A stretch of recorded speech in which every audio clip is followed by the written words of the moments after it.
What up, YouTube? We're back and we're finished with the 1982 Honda CB650. Things we did to it: lowered the front end, we changed the handlebars, we changed all these gauges and lowered them down. We pulled this light down, built the whole seat, built the cowl,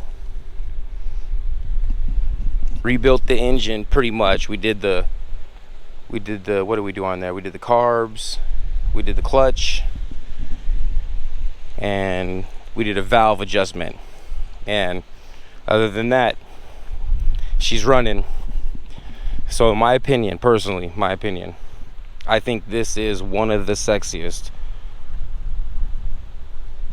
1980 Honda CB650s, in my opinion. I'd like to know what you guys think. Let me know what you guys think in the comments, because I don't know, I think it's beautiful, but I might be biased though because I built it. But yep, there she is.